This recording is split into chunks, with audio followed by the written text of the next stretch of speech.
Evening and welcome to this week's episode of Sunday Night Live, the automotive show where we bring you all things automotive. Variable ops, fixed ops, we don't really care. If it benefits the business, it benefits all of us because let's face it, somebody comes into store A and they have a good experience, go to store B, they're going to expect a good experience. At the same time, if they go into store A and have a bad experience, they're going to think that all dealerships are bad, and that's not just the case. And I'm very excited today. We've got the A-Team, part of the A-Team, from Paulding Chrysler Dodge Jeep Ram. And, I'm a big process guy. I don't believe that anything happens by accident. Everything has to be planned out, and then you have to act on the plan and execute and hold people accountable. And if you do that, wonderful things happen. So John Frazier and his team, welcome to the show. I just want to give a short, quick, brief update on the double knee replacement surgery. We're doing really well. At the end of this month, I'll be at 5 months after surgery. And there's really not much I can't do now. I'm not running yet, nor do I intend to anytime soon. But the stairs up and down, no problem. I finished with my outpatient physical therapy, and I'm just doing my own stuff at the gym and walking on the boardwalk. I can go 2.2 miles round trip on the boardwalk without having to sit down like I did the first time I did it. So things are really good. The pain is almost gone. It still comes and goes, but most of it has gone. So that's what's happening there. So welcome, John Frazier and your A-Team. I'd like everybody to introduce themselves, tell us a little bit about who you are, what you do, how you got there, stuff like that. So I'll start. My name is John Frazier, Service Director here. Been in the business going on 16 years this year. Came up as an advisor through the business and got into parts and service management in 2012. And, the industry has taken me all over the place, and now here at Paulding as the service director. So, Awesome. Welcome. I'm Joe. I've been in the automotive industry since 2010. Started at dealerships in 2016, and that's practically it. I've just been all around parts guy, advisor, anything you think of with automotives. You're a service advisor here. I am service advisor here, yeah. Most days. Sometimes. I'm Glenda. I've been in the automotive industry as a service advisor for about 3.5 years. Started off in medical and business. Got into this industry because of John. Just jumped right in, started with a quick lube and for about a year and moved into full-on service advisor not too shortly after that. So. I'm Nicole. Been a service advisor since May. Very I got in coming actually to do some work on my car. And yeah, she's one of our customers.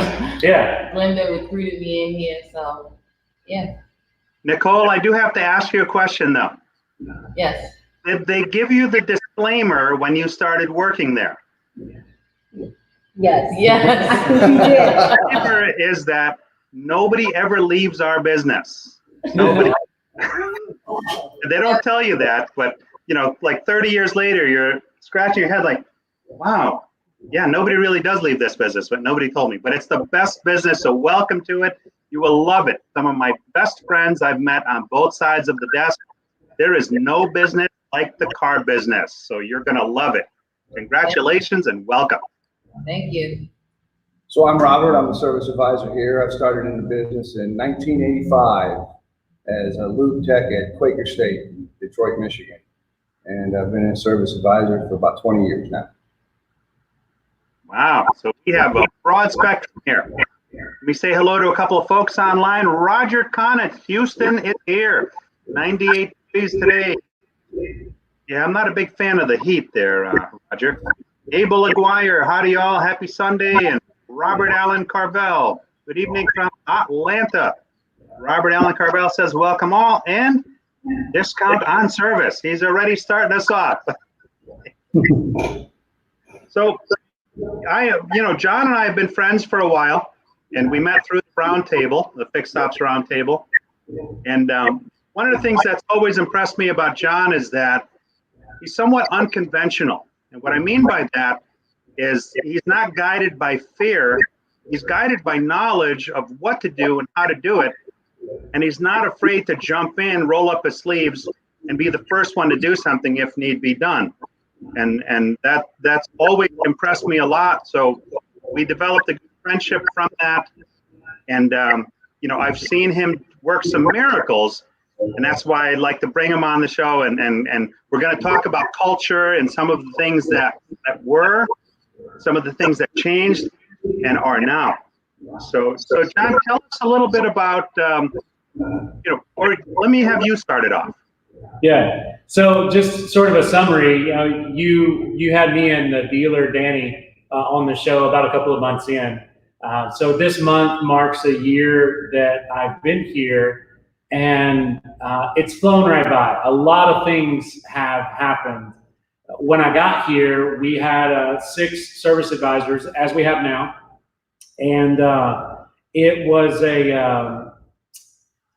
it was a circus, to say the least. There were so many unorganized parts and pieces to the process.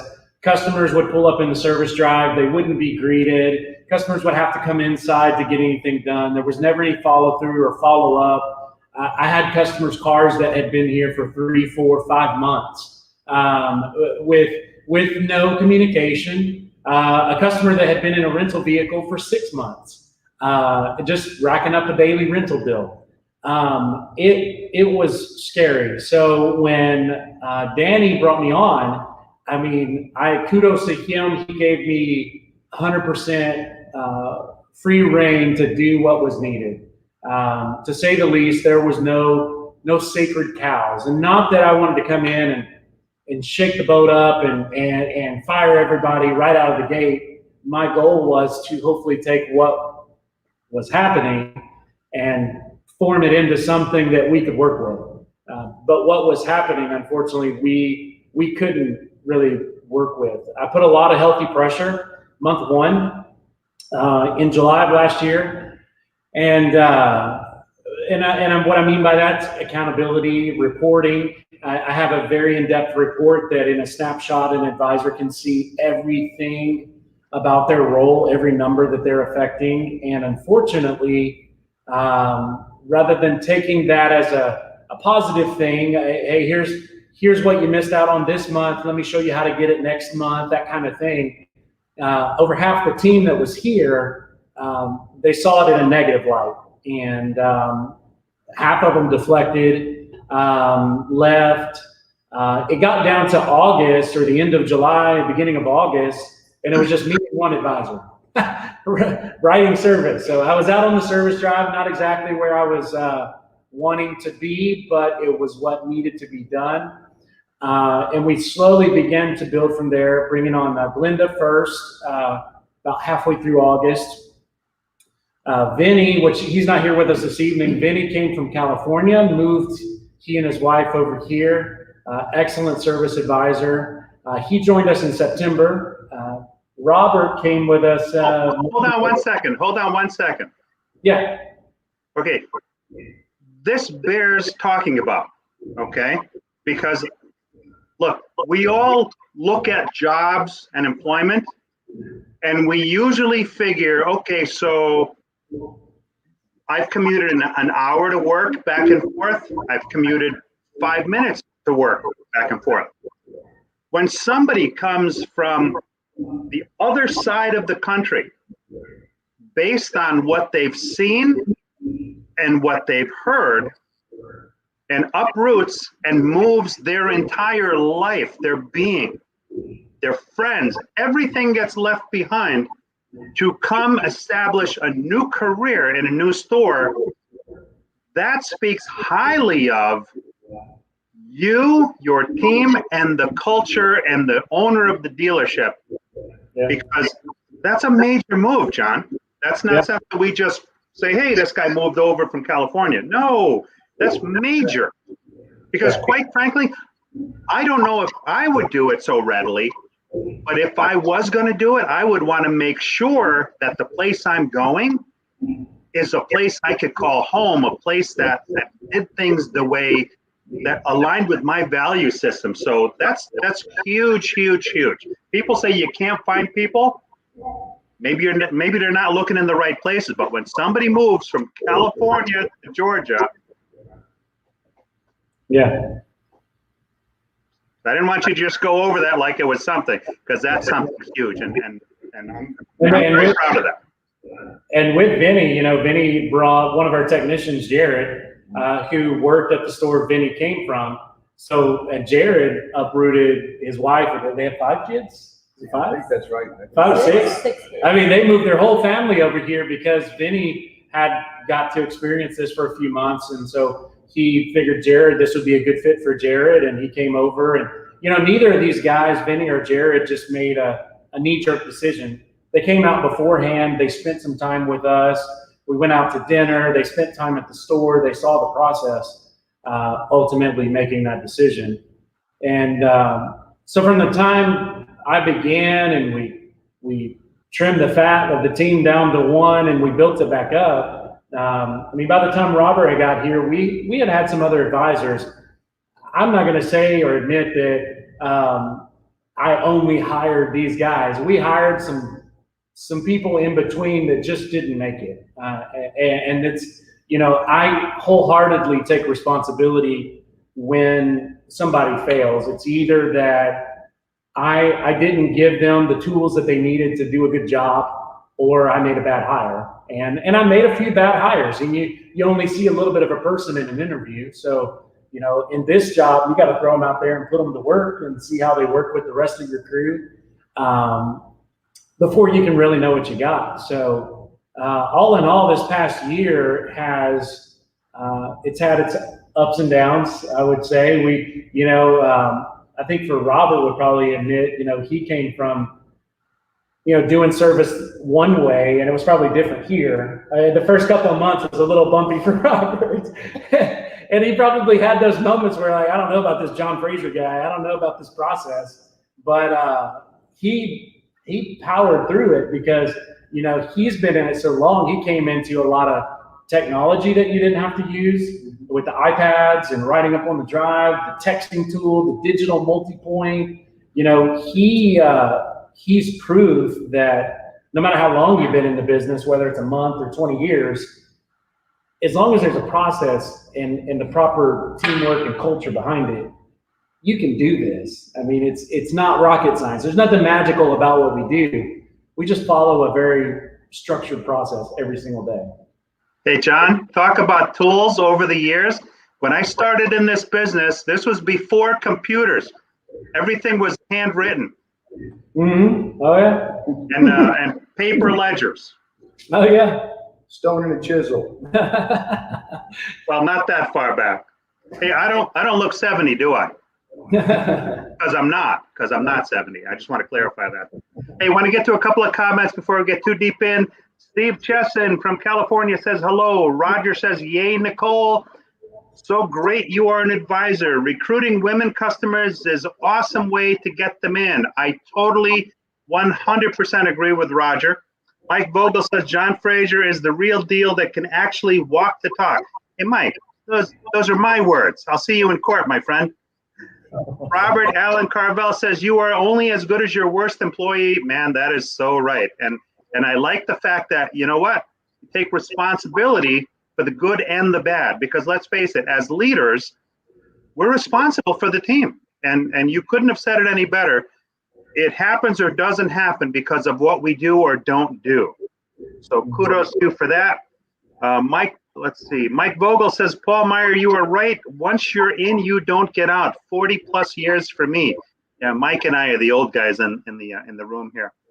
Robert Allen Carvel says, can't be a fire starter. Have to see what you have to work with. You know what? I do a lot of video work, and I might shoot 4 different couples for a testimonial at a restaurant. And of those 4, by the time I get it into the editor, maybe only one of them will be any good to use. So yeah, it's the same in any process. He also says that person does their research before the application. Hard adapting from California to Georgia. You think there's a little culture shock between California and Georgia? What do you think? You think that's an easy transition? It was kind of tough for Vinny. The customers are completely different.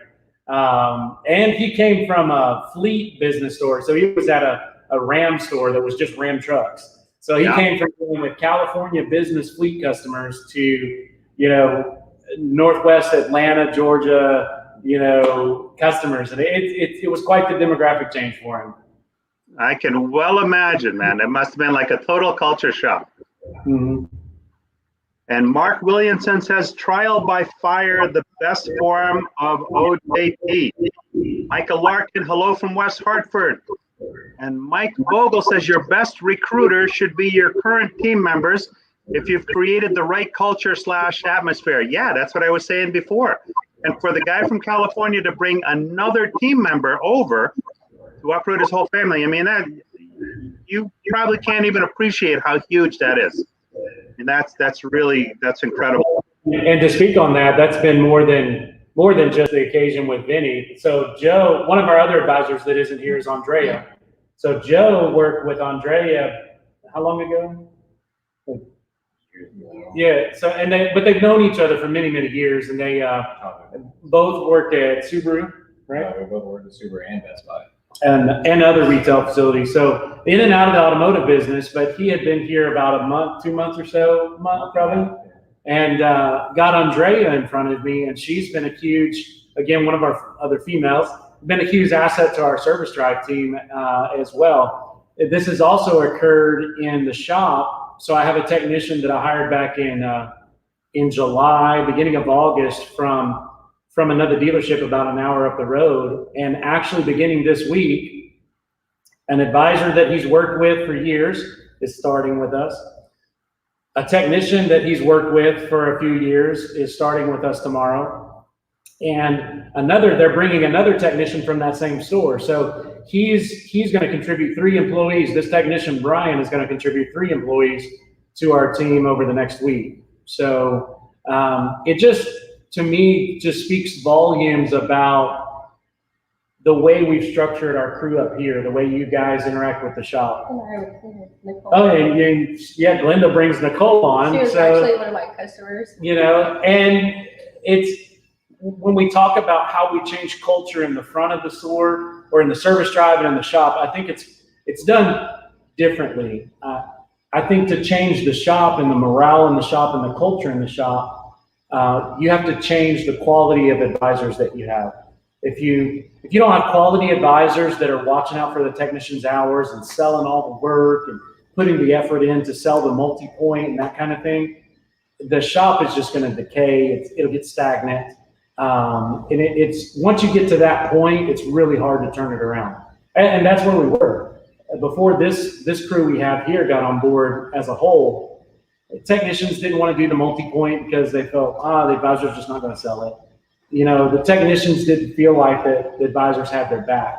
Well, hold on 1 second. Hey, just to piggyback on that one, a good percentage of recommended work is never sold by the advisor for the simple reason that they prejudge the customer, right? They don't present the repairs, which is kind of crazy because, look, if you educate the customer and you sell the green, right? You tell them, this is what's good, this is what's mediocre, this is what's bad. And if you lay it out from that way and you build the rapport, because nobody can build the rapport with the customers better than your frontline advisors. Mm-hmm. Nobody. And I've been on both the variable and the fixed op sides in stores. And I can tell you that some of the best relationships that you build with people are in the service drive, because those people are there for repairs. They're not there necessarily because, I got to put $500 into my car today. Isn't that exciting? No, they don't have that type of feeling. So you see them at a point where they need your services and they have to trust you.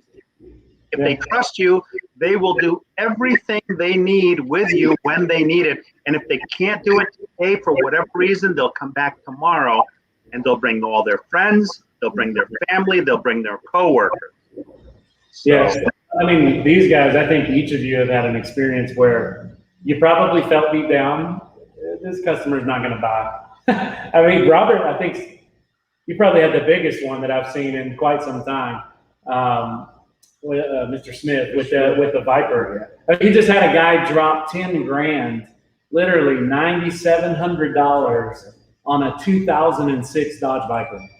You know, the car needed some work, and the car has some value, granted. But Robert presented it in such a way that, you know, the guy knew it was important to get all these things done. I think we've all had that. And you had a customer buy a transmission, I think, recently. You've had a few. I know Glenda's had countless ones where, you know, you go into this MIN-PI that the technician has done, and it's like a mile long, and you think, man, there's no way they're going to buy this stuff, and it's going to take me 30 minutes to get this quote together. But then they do. It's the craziest thing. You're exactly right. Yeah, no, you have to present everything all the time, good, bad, or indifferent, and let them make the decision. Yeah, the sun out of nowhere. Yeah. That's not Joe's halo. No, it's not. Hey, let me get caught up on a couple of comments here. Don't want to go too far behind. Robert Allen Carvel says, have to live by the process. Trust the process because it works. Absolutely, you have to live by it. And this is coming across as LinkedIn user. So I think that's privacy settings, says, been there, done that. Sean Butler, accountability starts at the top. Consistent processes are the key to long-term sustainability. You know, you have to be consistent in everything. What I've noticed, I pretty much live on LinkedIn. And what I've seen over years is there have been people that have faded into LinkedIn and faded out of LinkedIn. There have been like cycles of people that have come and gone on LinkedIn. And even some of the stuff I see on other social media, people aren't consistent. They start off gangbusters and then they're gone. And then all of a sudden they come back, oh yeah, hi, it's me. I haven't been doing what I was supposed to be doing for a while now, but I'm back and I'm going to be doing it now. Then they do it for a couple of times and then they're gone again. So yeah, Sean, 100% spot on. You have to be consistent because that's what keeps it going. Robert Allen Carvel says, yes, there is. And John Neeb, welcome. Hello, everybody. Tully Williams, our friend from the other side of the country, says process are key. Mike Vogel, hey, John Frazier, I was born in Alamo, Georgia in Wheeler County. I could be a good fit for your team. What do you think? You think the coach will move back to the East Coast? Yeah. I don't think so. No. And Steve Apicella, dealers are so unique by both selling cars and servicing them too. It's the essence of what differentiates from the online retailer or independent service center. However, the sales and service processes are totally disconnected, including digitally abandoned customers after digital retailing. They think that, yeah, I could buy it all online. This is great. It's convenient. And then after they buy it, it's gone. There's a break in the wire somewhere. Let's see here. The customer senses the current disconnection and makes their vote accordingly. We lose too many customers as a result. There are few seats at the table there. Invite the sales team and vice versa. Robert Allen Carvel says service departments have recorded record-breaking months even through the pandemic. Joe Perez, hello, Paul, Mike, John, and Tully. Good to hear and see you all. Yeah, so, you know, it's consistency, it's process, and I tip my hat to Danny because, you know, there's an old Italian saying, the fish stinks from the head, and his belief in what you guys are doing enables you guys to do it, right? Yeah. So when you start there, walk arounds, not a process. Tell us some of the other challenges. So the other challenges that we had was there was just no follow-up. There was just no really genuine care for the customer. This crew right here, by far, is probably the best I've ever worked with that shows like care for the customer. Like right when they pull up, one of these guys are, if they're not busy with another customer, they're out there on the drive. They're getting it taken care of. But that's been the challenge. And in a town like this, our PMA in this area, I mean, there's 30,000 Chrysler Dodge Jeep Ram customers. So it's very saturated in this area. The average household has 3 cars. For every car you're servicing, they probably know 1 or 2 people that have a car just like them. The children stay home with their parents longer in this area. So word of mouth, it'll make or break you in this area. And we've seen, since this change, we've seen that change in I believe in our dealer rater reviews that we get, our Google reviews. In fact, I had a rep from Chrysler ask me a couple of weeks ago, how do you guys get so many manufacturer surveys back? And I just said, hey, it's the process. When I got here, they had paper multi-points, no digital multi-point. There was no communication with the customer. So we made sure that all write-ups are happening with a tablet. We do an alignment check on every car that comes through the drive because we have the machines. We communicate proactively. Hold on a second. Let me kind of expand on that piece. This is beautiful. 100% of every car that comes into your drive goes through the alignment checker. Yes? Right. Okay. Alignments, that machine is paid for in a very short amount of time. So it becomes a 100% profit generator. Let me tell you about some of the other stores out there with alignment checkers. Okay. I went to a store. I pulled into the shop. They guided me in to somebody at a station, and they said, "Hi, welcome. What can we do for you?" I said, "Well, I called up, and you guys said you had one of those fancy alignment checkers. That's why I came in. I just got 4 brand new tires on my wife's Outback. I want to check to make sure that my alignment is." Can you see some more of this, honey? Thanks. I wanted to just check to make sure that my alignment's correct, because I'm a big believer in servicing the car. So you know what they said to me? You drove in the wrong way. Wow. Wow. No, I didn't drive in the wrong way. You didn't do your job to properly guide me in. For whatever reason I was there, the dealer spent a lot of money on the machine to check the alignment. There was no process at that store, and I'm going to say there are many others just like it, to make sure everybody's alignment gets checked. Because I could have been there to see if there's any recalls on my car. Doesn't matter. But if my car was out of alignment, I should know about it. So hats off, 100% alignment check. I didn't want to skip over that because a lot of places don't do that. So sorry to interrupt, but it's important. And I totally forgot. I left out one guy that brought a friend of his. So the guy that we hired some time ago to check our alignments, he recently brought, actually 2 days ago, a friend of his that he went to tech school with. He brought him on board just to help with the busyness on the drive with the alignment checks. So that was another referral to just come in and work with us. But how can that be? There's no technicians. That's what I keep hearing. There's no advisors. There's nobody. Yeah, no, they're there. They're there. But what I'd like to hear from these guys, and not that I'm putting them up to it or anything, but I just want y'all to participate, and if you want something to share, how do you describe how would you describe our culture here? And Robert, you probably speak on it because you've been here longer, and Glenda, from what it was to what it is now.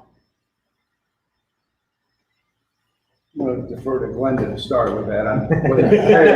Sorry, I hadn't thought about that. Well, I honestly see everyone here as family. I generally care for everybody here. We care about each other. If we need help, we can count on somebody. Just just Friday recently, I had a customer that was that had an issue with their vehicle, and it was something that I couldn't really explain to her in a way that was simplistic enough for her to understand it. And Robert came in and helped me, and it's just nice that we have each other to for that support. And I think that's one of the things that we kind of developed here is that we don't want any of us afraid to ask each other for help. Yeah, and we're not a cutthroat culture. Yeah. And Yeah. service advisors, and businesses past, it's a cutthroat business. I'll get mine, I'm not worried about yours. We're a team. I care about what happens with her. I care about what happens with him. Yeah. And they're all paid individually on what they produce, but we've learned that, or what we put here in place is that every customer is everybody's customer. You know, if Robert's off for the day, we have a process with our off day. So we work 5-day weeks. The advisors switch Saturday, so 3 on Saturday, 3 off Saturday. But the guys that work on Saturday, they take an additional day off during that week. And so we, through Google Drive, a big part of our tools is Google Drive. And so each advisor that's about to take a day off has their work in process listed there, and they put all the comments on it. And they know that when they leave, the other guys are going to watch out for it. They're going to update those customers as if they're their own customer. Just because we all want to take a day off, and we all want to make sure we have each other's back. It all comes out in the wash. There's no, we're very, very equal here. There's no, like you said, there's just no cutthroat. I've been in that, and that's how it was when I got here. I mean, I'll be honest, there was an advisor here when I got here. He would go take other advisors' appointments, change tickets into his name. I mean, really. I've seen that. Oh man, it was cutthroat. My first week here, I mean, the other advisors just blasted me about it. You know, you got to change this, you got to change this. So yeah, it was a tough, and the customers could feel it. The CSI was suffering very badly in the beginning because of that environment that had been put in place. A customer can come in and they can feel the tension. And what we've got in place now is the customers, it is work, it's a job. I'm not saying that we all jump out of bed and skip to work, but we enjoy being here and we spend so much of our time here. We enjoy each other, and that translates to the customer. Our CSI has jumped 20, 30 points on average from where it was prior years. We really have done as a team a great job to let each other know we're here for each other, and to let the customer know we're here for you. Now here's a part, and that's a big part of my philosophy and training as well. I'm very much all about the team concept, okay? Because when a customer comes in, and when you're working at the store, you see your world from the dealer standpoint, from your role standpoint, and your role within your team. What you don't see is what the customer sees, okay? There are a lot of stores where it's one-on-one only, and there isn't that kind of help. So the customer comes in, really only knows one person in that department. That's it. And let's face it, there is some turnover that occurs. That's just part of the business. And I don't know too many businesses where there isn't turnover. So when the customer comes in those other environments, and their one person leaves, now they feel, okay, so now it's almost like they're going to a new dealership all over again. They don't have any relationship with a team. They only knew that one person that went away, and now they've got to start all over again. Whereas with a team environment, they know, like when I ran my shops, all my techs, and it was different, it was aftermarket, but all my techs pretty much knew all the customers and vice versa. And it almost got to the point where it was annoying sometimes because the customers would want to hang out in the bays while their cars were being worked on. They're having conversations with the techs while they're working on their cars. I mean, it was a great environment insofar as the trust was there. They came to us for everything. We had a great relationship, and everybody knew everybody. But most dealerships aren't run that way. So when you have a team and you're helping each other, one, it takes the burden off of you because you've got somebody watching your back. That immediately has got to be good for a couple of heartbeats less, And I'm sure, John, you probably, knowing you've got your hand on everybody's pulse, knowing where all the cars are in process, what's in the shop, what's on order, what's outstanding, what's on the special order shelf. That's all huge stuff. And that's all part of being a team. And the team is what makes all that stuff happen. Let me get to a couple of comments here. Mark Williamson says, never prejudge a customer. Had a customer last month spent $25,000 on a 2006 Silverado diesel with 600,000 miles. Whoa, that's incredible. It was the truck he started his business with. Very sentimental. Wow, that's huge. Sean Butler says, Mike and John have been dodging trolls this past week. We're going to get to some of that. What's up with the old angry dude from the one tech shop in the middle of BFE? Thanks, Sean. We're never without controversy, so hold that thought. We're going to get to that. LinkedIn user says, Sean Butler, there's always that one. And Sean says, is the drive across, is it the drive across, or are you clamping the heads on? Mike Vogel says, Sean Butler, John and I took the high road. No reason to engage with somebody like him. We moved on without him. Didn't meet John Frazier. Oh yeah, we totally moved beyond that. And Mike says, for alignment check and tire measurements, David Boyle and TPI, otherwise known as Tire Profiles, has great options. Absolutely, they do. So our alignment checker is the clamp on right now. I mean, I'll be honest, they put it in this building 3 years ago, and it didn't begin to get used until September of last year. So I've got some proving to do with it before we make the investment into the drive overs. The drive overs are definitely coming, but we're gonna prove a point here, and I think we have. I mean, all these things we spoke about, CSI, culture. I mean, that's all translated into profit that we didn't see possible at first. I mean, month over month, we're seeing 40%. Well, year over year from 19 and even from 20. I don't know if it's fair to compare to 20 right now, but we're seeing 40 to 45% increase in gross profit and labor growth.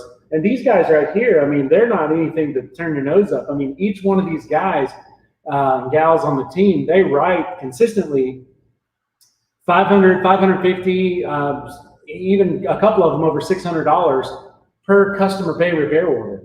There's not, and it's just, we don't leave any stone left unturned. We throw it all out there at the customer and we see what sticks. If the customer wants it, we don't sell things that the car doesn't need. We give them an accurate view of, here's your car right now. Do you want to take care of it while you're here? This is what we got. And we give them a lot of ways to take care of it. We through Sunbit, through the Chrysler credit card, through a couple of payment options, we make it easy. We try not to sell to the customer. We try to help them buy it. Yeah. That's our philosophy here. You mentioned a moment ago about me having my fingers and everything. I feel like sometimes I probably get on these guys' nerve because my day is spent looking at these little things that I know they're probably too busy to keep up with. Like every morning I have a conversation with parts about work in process, where these parts that are on order. When I figure out when the parts are going to be here, I relay that back to the shop foreman, to the technician who has the ticket. For these guys, I use Google Drive to update their special order parts list, their list of customers that have a survey, their follow-ups. We personally follow up through text message with every customer every day any customer response to these guys' messages, so it's 6 different advisors, anytime a customer replies, it comes to my phone, it comes to my desk. So if you're around me too long, you're gonna hear my phone dinging off the hook, you're gonna hear my computer dinging. I'm in the middle of it all day long. I know a lot of guys say that they're down on the ground and they're involved. Like, I'm really in it.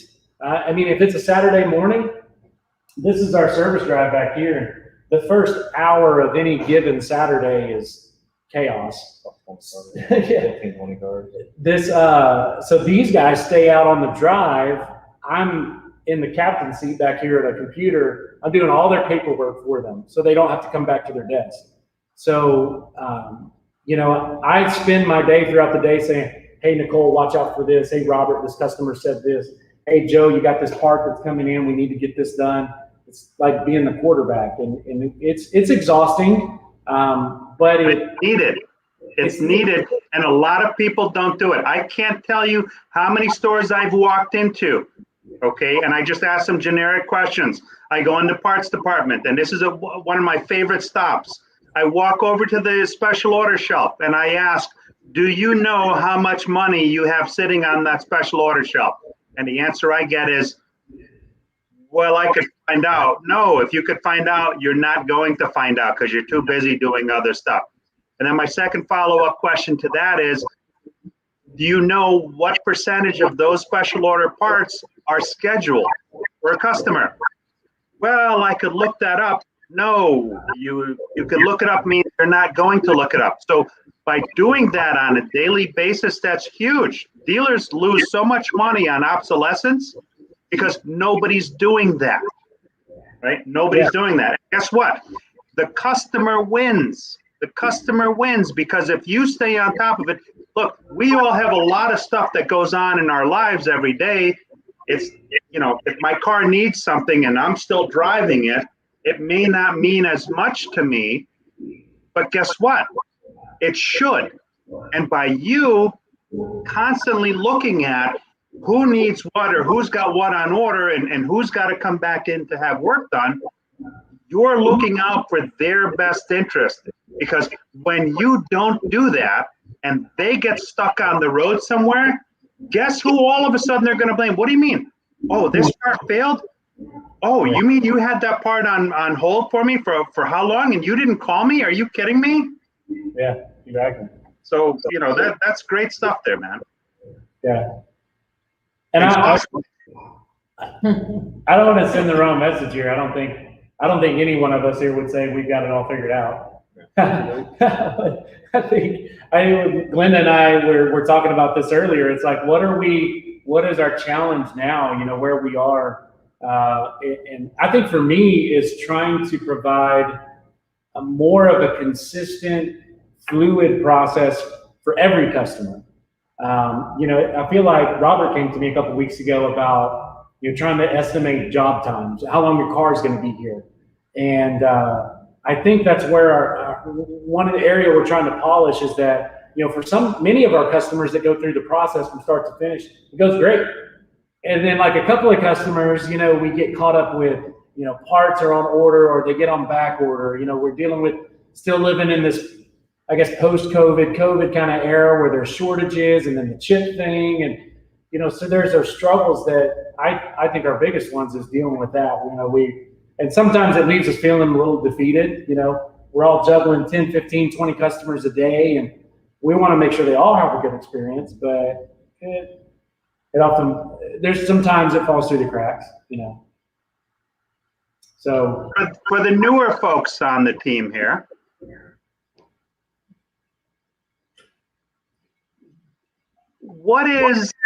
I mean, we all have expectations coming into something, and then there's the reality of that something that we've come into, right?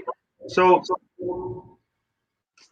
why don't you tell us what you imagined it would be compared to what it turned out to be? How has the transition been for you?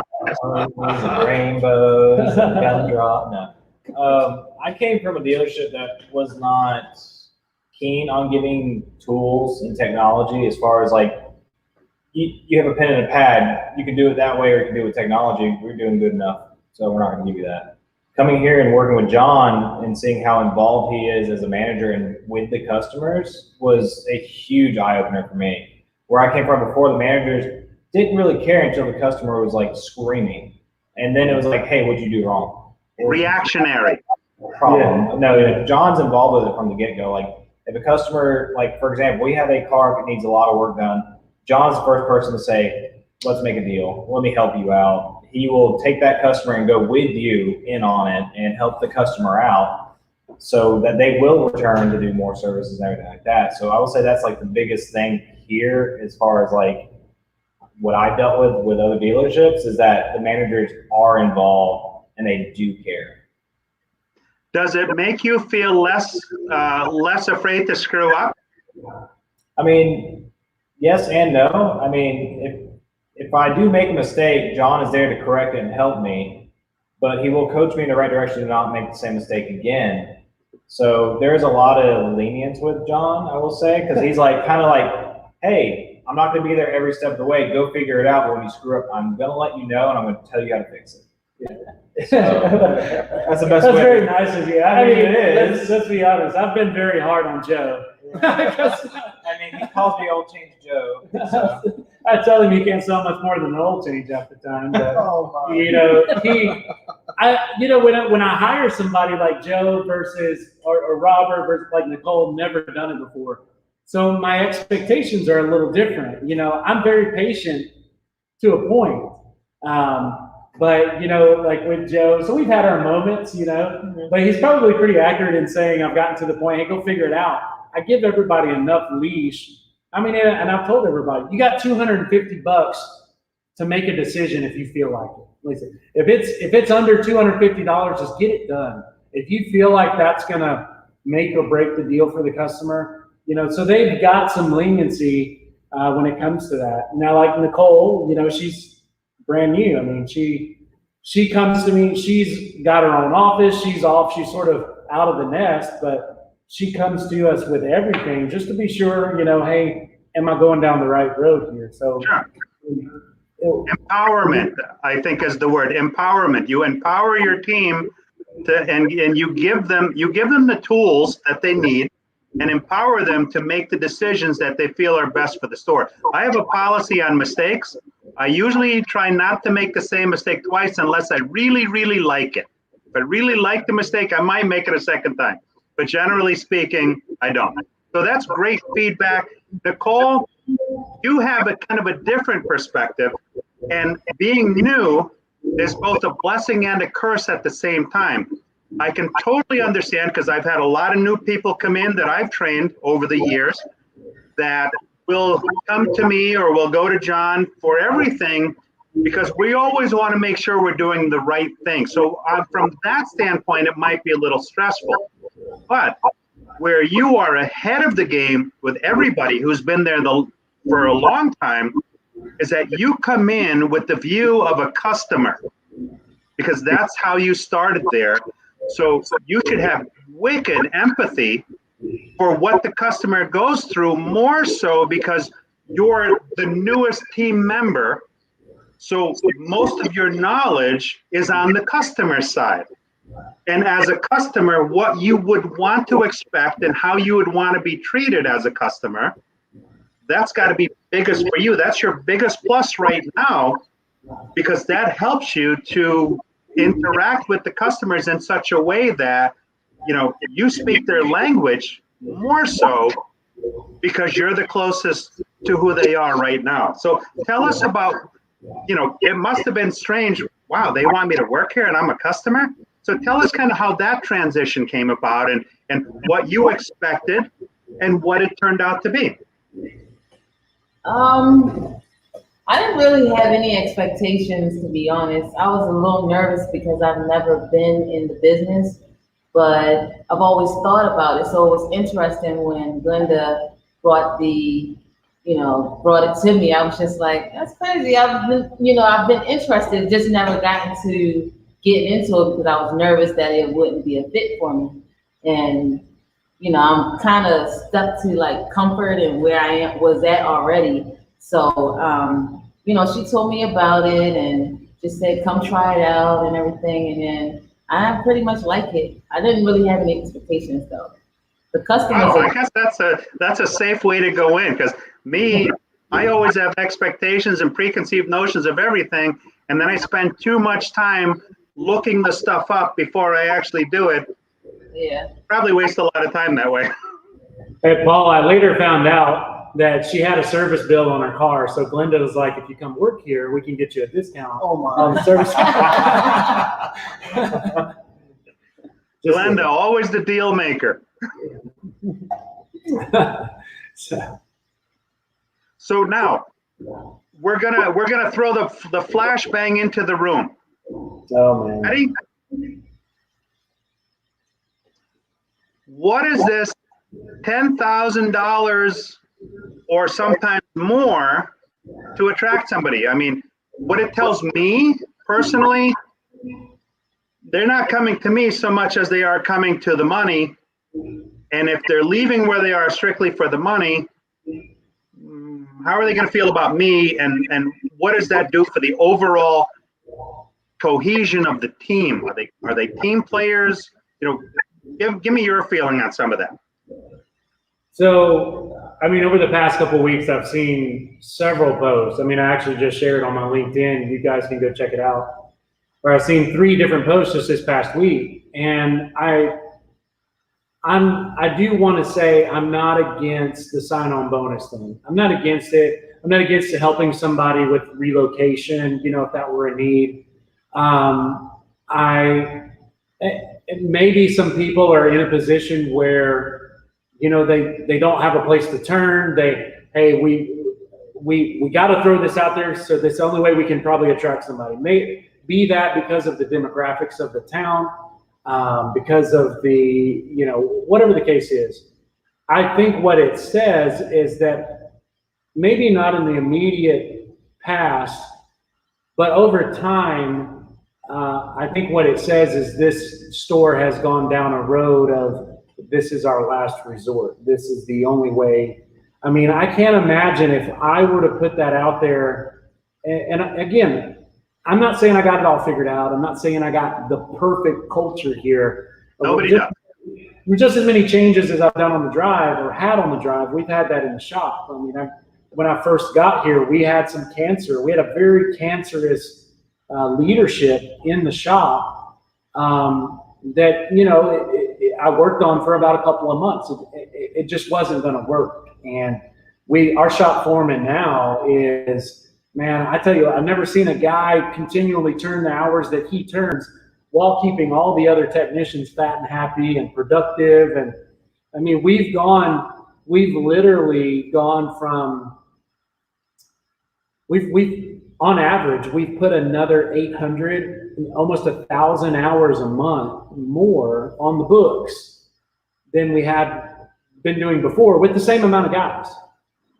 He's been able to motivate these guys to produce, and without $10,000 sign-on bonuses. I can't imagine that if I put that out there, how these guys would feel. It's like Comcast. Don't do that. Yeah, I mean, I just have to go to Danny's office and be like, we got to pay it to them all. I mean, we're going to have to, you know, and we're in a position, we're blessed to have the guys that we have in the shop and the attitude that they have. You know, we have varying personalities in the shop, but overall, everybody's got each other's back. I mean, if there's a guy over there struggling with a car, then these guys will put their tools down and go figure it out. Now, they'll probably give the guy that's struggling a hard time. I mean, no doubt. But Our business wouldn't be that way without it. But we are just not in a position to where we need to throw that out there. Some things I think that were misunderstood about my post was that I was just really curious about what are the conditions for a technician to get that? How do you think your other guys feel that have been with you, especially through COVID and when there was no work, you know, how do you think those guys feel? And do you think that guy that's going to bite and take that offer is going to be loyal to the company? Or like you said, is he just coming for a payday? Right. You know, it's different strokes for different folks. You know, if it's what you got to do or you feel like you got to do, was very interesting to see one post that offered that sort of sign-on bonus for a tech, and their very next post was for an advisor, but there was no sign-on bonus for an advisor. Right. You know, Kind of lopsided. yeah, you know, and I'm not saying that one job's harder than the other. I think they equally have their own difficulties. Yeah. More on the physical side of the shop, more on the mental and the here. I've done it both. I've done both of those. So yeah, I totally get it. Yeah. But one of the things I said was about being held hostage. You know, when a technician comes to interview with me, and I think that's one of the biggest things that's helped our culture and set expectations for people. I asked it to Nicole, I asked it to Robert, I asked it to Joe, anybody that I've hired on the drive, you know, I asked them what was an extraordinary customer experience that you had as a customer that made you really think, wow, that was a great experience. Because I personally believe if an advisor can't answer that question for me, if they can't recognize that somebody gave them good service, I can't expect them to give good service to our customers. Right. And on the technician side, you know, these guys, I've had several guys come in my office from local dealers, and you know, they're just demanding big money. And I asked them, you know, why are you at that pay rate? How are you 2 years into it and you're already making more than my guy that's been here 12 years? Explain this to me. And, you know, one of them said, well, I threatened I was going to leave unless they paid me. And my response was, I have no respect for that. And at the end of the day, any person that's sitting on the other side of me interviewing, I didn't go to their house and beg them to come here. They applied for the job. And somebody on that post with that guy from Texas misunderstood me when I said, I have no problem looking at an applicant and saying, I don't need you. I will never hire out of desperation. When I hire somebody, I want them on the team. You know, I didn't need Robert. I didn't need Nicole. I need them now. I need it because they've come into my team and they've made an impact. They've left an impression on our customers and your coworkers. But anybody that applies, if they answer the question about customer service and they fit all the criteria and they're gonna come on board and be a part of the team, I want them. You know, I'll tell an advisor real quick. In fact, the guy that's coming next week, I told him, listen, you better get out there and pull your weight or these guys will chew you up and spit you out. I mean, you gotta do your part. Same goes on in the shop. Don't bring drama, pull your weight, you know, you work as much as these guys are working or they'll single you out very quickly. And it's allowed us to really become close here to know that we each work as hard as the guy to our left or our right. And I'm sorry, guy or gal to our left or our right. And we recognize that we're all human. You know, to cap off this whole culture thing, we have outings every once in a while. You know, we'll go to hibachi, you know, we'll go down the road here for wing night at the place down the road. The technicians go out and, you know, they'll go out to somebody's property and shoot guns during the weekend. You know, we recognize outside of work that we're human. I think we respect each other more because of it. And we take better care of our customers. So I'm not going to ever have to, I don't want to ever have to buy somebody's love. So that sign-on bonus thing, maybe it works for some, but it's just not going to happen here. Well, here's how I look at it. When you work for a company, you know, there's a financial component, but there's also the sanity component, right? There's the going to work and knowing that you're working with the people that you feel comfortable around, that the people that have your back. There's a certain security that goes beyond money, right? You just know you're going into, you're not going to have to hassle. If you've got a problem, you know there are people there pulling your weight with you, all right? So the way I look at it is if you have great culture and you build a great team and the hours go up and we all get paid on the hours, then, and you have a better work environment, it all comes out in the wash. I think you're ahead of the game by a lot to just go somewhere else for the money. I mean, realtors do this.